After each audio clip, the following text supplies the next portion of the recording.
नमस्कार दोस्तों, मैं हूं किशन लाल और आप देख रहे हैं RG Krishna education YouTube channel. जल्दी से सभी विद्यार्थी लाइव आ जाएगा।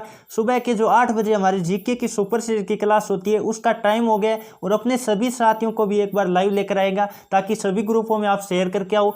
इतने में आपकी क्लास शुरू करते हैं। चलिए दोस्तों, आपको सभी विद्यार्थियों को जय हिंद, राम राम, जय श्री कृष्णा, राधे राधे, जय मां शारदे। क्लास की शुरुआत करते इससे पहले जो विद्यार्थी पहली बार चैनल पे है चैनल को सब्सक्राइब कर लो और बेल आइकन को भी ऑन कर लो ताकि जब भी हम लाइव क्लास का टाइम हो तो आपके पास नोटिफिकेशन आ जाए और आप शुरुआत से क्लास का आनंद ले पाओ। आज हम बात करने वाले जो सुपर जीके सीरीज है उसका पार्ट नंबर बात कर लेते 14 होगा और आपकी 11 बजे जीएस की क्लास होती है, वो भी कभी मिस मत किया करो क्योंकि मैंने बोला था जो प्रैक्टिस सेट में आपको रेगुलर करवा रहा हूँ बड़ा ही शानदार होने वाला है। और शाम को 9 बजे जो सर की क्लास होती है वो भी कभी मिस मत किया करो, जीके की स्पेशल क्लास होती है। चलिए दोस्तों, फर्स्ट क्वेश्चन की तरफ बढ़ते हैं। फर्स्ट क्वेश्चन आपकी स्क्रीन के सामने आ गया है। जल्दी से सभी विद्यार्थी इसका लाइव चैट में जवाब देने की कोशिश करिएगा। देखते कौन कौन स्टूडेंट इसका सही जवाब दे पाते हैं। जो लोकतक झील है वो कहाँ है, जल्दी से बताने की कोशिश करिएगा। जो ऑप्शन नंबर सी बता रहे हैं मणिपुर, बिल्कुल उनका उत्तर सही है। मणिपुर की राजधानी काफी बार आ चुका है तो आपको मणिपुर की राजधानी भी ध्यान रखना। क्या है? मणिपुर की राजधानी है इम्फाल। क्या है? इम्फाल है। अब बात कर लेते हैं, आपको पता होगा यदि हम बात करें वुलर झील, वुलर झील कहाँ है तो आपको करना है जम्मू कश्मीर में। वुलर झील कहाँ है? जम्मू कश्मीर में है। अब बात कर लेते हैं, आपको पता होगा डल झील की बात करें तो वो कहाँ है? श्रीनगर में पड़ती है। डल झील की बात करें तो कहाँ है? श्रीनगर में है। आपको पता होगा यहाँ से काफी सारे, उत्तराखंड की हम बात करें तो नैनीताल पर्वतीय स्थल है वो कहाँ पड़ता है? उत्तराखंड में पड़ता है। और मसूरी जो पर्वतीय नगर है वो भी कहाँ है? उत्तराखंड में। और उत्तराखंड की राजधानी आपको ध्यान रखना क्या है? देहरादून है। उत्तराखंड पहले उत्तर प्रदेश राज्य का भाग हुआ था, उससे अलग होकर बना था, ये आपको ध्यान रखना है। ओडिशा की बात करें तो ओडिशा की आपको पता है राजधानी, जल्दी से कमेंट करके बताएगा। यदि हम बात करें जो महानदी है उस पर बांध बना है, कौन सा? हीराकुंड बांध है, वो आपको ध्यान रखना है, ओडिशा में। इंपॉर्टेंट क्वेश्चन है, सभी विद्यार्थी याद रखिएगा। अब एक क्वेश्चन काफी बार ऐसे आ जाता है, शिवालिक की पहाड़ियां कहाँ है तो आपको ध्यान रखना है हिमाचल प्रदेश में है। चलिए दोस्तों, अगले क्वेश्चन की तरफ बढ़ते हैं। अगला क्वेश्चन नंबर 2 आपकी स्क्रीन के सामने। जल्दी से सभी विद्यार्थी इसका लाइव चैट में जवाब देने की कोशिश करेगा और जो क्वेश्चन आपको नहीं आता है कॉपी पेन साथ रखिएगा, नोट करते जाइएगा जो आपको फैक्ट याद नहीं है। चलिए 2 नंबर क्वेश्चन आपका है, मेगस्थनीज था वो किसके शासनकाल में भारत आया था? तो मेगस्थनीज आप सबको पता होगा सेल्यूकस निकेटर का क्या था? राजदूत था। वो बात करें तो चंद्रगुप्त मौर्य के काल में भारत आया था। किसके काल में? जो ऑप्शन नंबर ए बता रहे बिल्कुल उनका उत्तर सही है। यदि हम बात करें, यहाँ से काफी सारे क्वेश्चन बनते हैं। मेगस्थनीज की पुस्तक का क्या नाम था तो आपको पता होना चाहिए इंडिका था। मेगस्थनीज की पुस्तक काफी बार आ चुका है। इंडिका किसकी रचना है तो आपको ध्यान रखना है मेगस्थनीज की रचना है। और इंडिका में किसका वर्णन है? जो मौर्य कालीन जो सभ्यता का वर्णन किसमें आपको ध्यान रखना है? इंडिका नामक पुस्तक में है। अब बात कर लेते हैं चंद्रगुप्त द्वितीय के काल में भारत कौन आया था, यानी विक्रमादित्य भी जिसे कहते हैं, तो उसके काल में भारत कौन आया था? जल्दी से बताएगा। आपको पता होगा फाहियान चीनी यात्री था, वो चंद्रगुप्त द्वितीय के काल में भारत आया था, ये भी आपको ध्यान रखना है। और आपको पता होगा चीनी यात्री जो फाहियान था वो बौद्ध धर्म का क्या था? अनुयायी था। अब बात कर लेते हैं हर्षवर्धन के बारे में। तो हर्षवर्धन के काल में भारत कौन आया था? चीनी यात्री ह्वेन सांग आया था। तो चीनी यात्री ह्वेन सांग कब आया था भारत तो आपको ध्यान रखना है कब आया था? वो आया था हर्षवर्धन के काल में भारत आया था ह्वेन सांग। ये इंपॉर्टेंट क्वेश्चन है, काफी बार एग्जाम में आ भी चुका है। चलिए दोस्तों आगे बढ़ते हैं। अगला क्वेश्चन नंबर बात कर लेते हैं 3 आपकी स्क्रीन के सामने। जल्दी से सभी विद्यार्थी इसका भी लाइव चैट में जवाब देने की कोशिश करिएगा ताकि हम भी जान पाए किन किन विद्यार्थियों को समझ में आ रहा है। और क्लास यदि अच्छी लग रही है तो सभी विद्यार्थी एक साथ मिलकर लाइक कर दीजिएगा क्योंकि मैं आपके लिए कितनी मेहनत करके अलग से व्यवस्था कर रहा हूँ क्लासें लगवाने की, तो इसलिए एक लाइक करने का हक आपका भी बनता है। यदि आप हमें ऐसे ही प्यार और सपोर्ट देते रहोगे तो मैं भी आपके लिए बिल्कुल फ्री में कंटेंट या प्रोवाइड करता रहूंगा। क्या दरकार है? कौन सा परिवहन का प्रकार परिवहन में नुकसान व विलंब कम करता है? ये क्वेश्चन आज आपके लिए कमेंट करने के लिए रहेगा क्योंकि मैं आपको पता है क्लास के बीच में एक क्वेश्चन ऐसा देता हूं जो आपको कमेंट करके जो क्लास पूरी होती है उस वक्त आपको जवाब देना है। तो आज इस क्वेश्चन का जवाब आपको, क्योंकि मैंने काफी बार ये पीछे कई क्लासें मैंने लगा रखी है, यानी पीछे के में जो क्वेश्चन पेपर मैंने करवा रखे हैं उन्हीं से मैं आपको पता है क्वेश्चन करवा रहा हूँ। तो इसका आज आपको कॉमेंट करके बताना है नीचे। देखते कौन कौन विद्यार्थी इसका सही जवाब दे पाते हैं ताकि मैं आपके कमेंट का भी वेट करूंगा। तो सभी को कमेंट करके बताना है क्लास पूरी होने के बाद। अगला क्वेश्चन नंबर बात कर लेते हैं 4 आपकी स्क्रीन के सामने देर का क्या है? तिरंगे झंडे के जो अशोक चक्र में तीलियों की संख्या कितनी होती है? पहली बात तो कर लेते हैं, जो तिरंगे झंडे में अशोक चक्र होता है वो कहाँ से लिया गया है? तो आपको पता होगा, जल्दी से बताने की कोशिश करिएगा, यानी कहाँ से लिया गया है? तो आपको ध्यान रखना है सारनाथ का जो अशोक स्तंभ है वहां से लिया गया। कहां से? सारनाथ के अशोक स्तंभ से लिया गया। तीलियों की संख्या की बात करें जो ऑप्शन नंबर क्या बता रहे, सी बता रहे, 24 बिल्कुल उनका उत्तर सही है। अब बात कर लेते हैं, यहां से काफी सारे क्वेश्चन बन रहे हैं। तिरंगे झंडे की लंबाई और चौड़ाई का अनुपात क्या होता है? तो आपको लंबाई और चौड़ाई का अनुपात भी ध्यान रखना है कितना होता है, 3:2 में होता है। 3:2 में होता है। यदि आपको कोई चौड़ाई और लंबाई का बताओ तो 2:3 में होता है। तो ये खास तौर से आपको ध्यान रखना, इंपॉर्टेंट क्वेश्चन है, काफी बार आया हुआ है।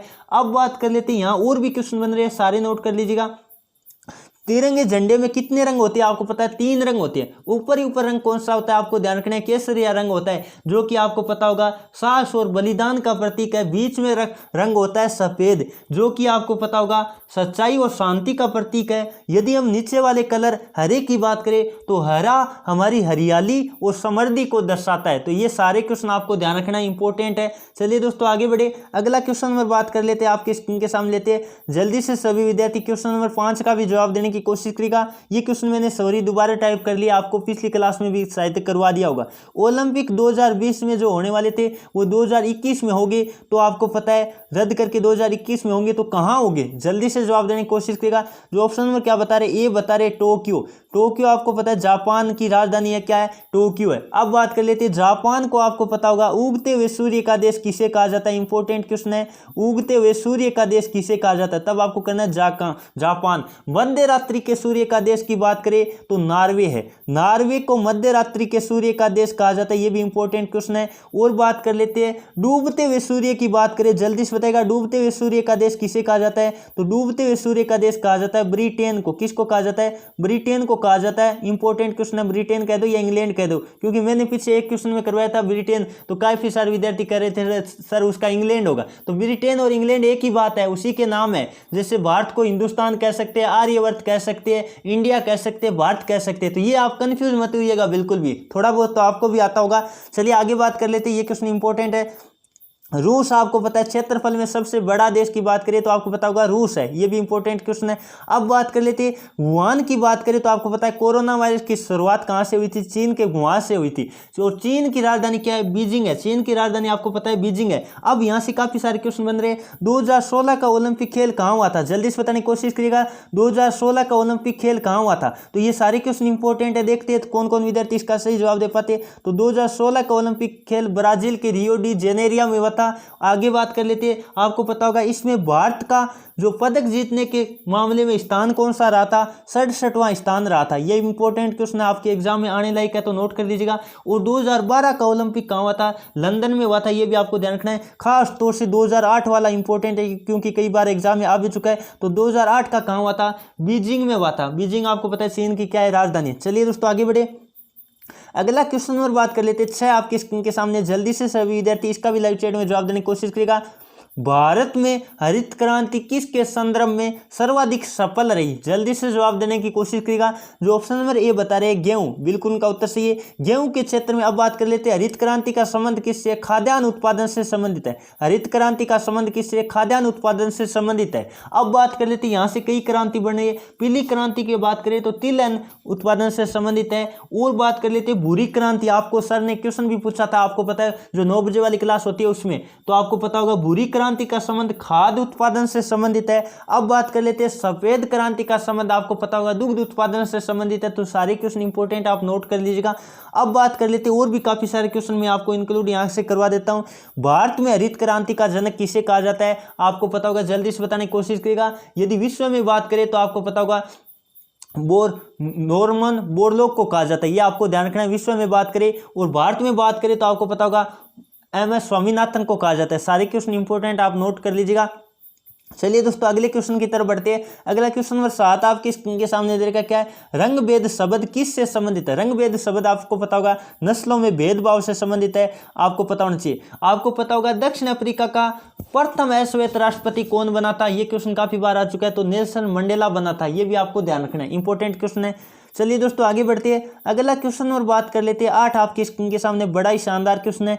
मेकबेथ नामक जो नाटक है वो किसने लिखा है? मेकबेथ नाटक आपको पता होगा शेक्सपियर ने लिखा है, जो आपको ऑप्शन नंबर क्या बता रहे हैं? बी बता रहे, बिल्कुल का उत्तर सही है। अब यहाँ से काफी सारे क्वेश्चन बन रहे हैं। भारत का शेक्सपियर आपको मैंने काफी बार बता दिए, कालिदास जी को कहा जाता है, और कालिदास जी का आपको पता है मेघदूत किसकी रचना है? कालिदास जी की है। और आपको पता होगा नाटक जो शाकुंतलम है वो भी किसका है? कालिदास जी की रचना है। सारे क्वेश्चन इंपॉर्टेंट याद रखिएगा। अष्टाध्यायी की बात करें तो आपको पता होगा पाणिनि की क्या है? एक व्याकरण की क्या है? पुस्तक है, संस्कृत व्याकरण की पुस्तक, ये भी आपको याद रखना है। चलिए दोस्तों आगे बढ़े अगला क्वेश्चन नंबर बात कर लेते हैं। 9 आपकी स्क्रीन के सामने क्या दे रखा है? अमरकंटक की जो पहाड़ियां है वहां से किस नदी का उद्गम होता है? जल्दी से जवाब देने की कोशिश करिएगा। जो ऑप्शन नंबर क्या बता रहे हैं? डी बता रहे हैं नर्मदा, बिल्कुल उनका उत्तर सही है। यदि हम बात करें नर्मदा नदी का उद्गम स्थल तो आपको ध्यान रखना है अमरकंटक की पहाड़ियों से होता है। इंपॉर्टेंट क्वेश्चन है, काफी बार एग्जाम में आ भी चुका है, तो खास तौर से ध्यान रखिएगा। अब बात कर लेते हैं, आपको पता होगा गंगा नदी का उद्गम स्थल की बात करें तो गंगोत्री से होता है, ये भी इंपॉर्टेंट क्वेश्चन है। और महानदी आपको पता है हीराकुंड बांध है वो किस नदी पे है? महानदी पे। और महानदी की बात करें तो वो कहाँ है? ये भी आपको मैंने काफी बार बता दिया, हीराकुंड बांध महानदी पे। और महानदी कहाँ है? ओडिशा में। ये भी इंपॉर्टेंट क्वेश्चन है, याद रखिएगा। चलिए दोस्तों आगे बढ़े अगला क्वेश्चन नंबर बात कर लेते हैं। 10 आपके स्क्रीन के सामने, जल्दी से सभी विद्यार्थी इसका भी लाइव चैट में जवाब देने की कोशिश करेगा। सबसे बड़ी मानव निर्मित झील कौन सी है? बहुत ही शानदार क्वेश्चन है, काफी बार एग्जाम में आया हुआ है, तो आपको पता होगा सबसे बड़ी मानव निर्मित झील की बात करें तो वो है गोविंद सागर झील। जो ऑप्शन नंबर क्या बता रही है? डी बता रही, बिल्कुल उनका उत्तर सही है। अब बात कर लेते हैं, आपको पता होगा वुलर झील मैंने बताई जम्मू कश्मीर में पड़ती है। और बात कर लेते हैं चिल्का झील, आपको पता है कहाँ पड़ती है? खारे पानी की झील है, ओडिशा में पड़ती है। चिल्का झील कहाँ पड़ती है? ओडिशा में पड़ती है। यदि उदय सागर झील की बात करें तो ये राजस्थान के उदयपुर में पड़ती है। इंपॉर्टेंट क्वेश्चन है, याद रखिएगा। चलिए दोस्तों आगे बढ़े, बहुत ही शानदार आपको क्वेश्चन लग रहे हो। यहाँ देखो मानव निर्मित की जगह कई बार दूसरा नाम दे देता है, क्या? कृत्रिम झील। क्या? कृत्रिम झील। तो आपको कंफ्यूज नहीं होना है, नाम आपको पता है कृत्रिम का मतलब ही क्या होता है? मानव निर्मित होता है। चलिए दोस्तों आगे बढ़े अगला क्वेश्चन नंबर 11 आपके स्क्रीन के सामने। दक्षिण गंगोत्री वह कि मतलब किस भाग का नाम है? जल्दी से बताने की कोशिश करिएगा। जो ऑप्शन नंबर सी बता रहे हैं अंटार्कटिका महाद्वीप, बिल्कुल उनका उत्तर सही है। काफी बार एग्जाम में आए हुए क्वेश्चन है, तो आप नोट कर लीजिएगा। चलिए दोस्तों आगे बढ़ते हैं अगला क्वेश्चन नंबर बात कर लेते हैं। 12 आपके स्क्रीन के सामने, जल्दी से सभी विद्यार्थी इसका भी लाइव चैट में जवाब देने की कोशिश करिएगा। और यदि आपको क्लास अच्छी लग रही है तो जितने भी विद्यार्थी लाइव है आपको सभी का हक बनता है क्लास लाइक और शेयर करने का।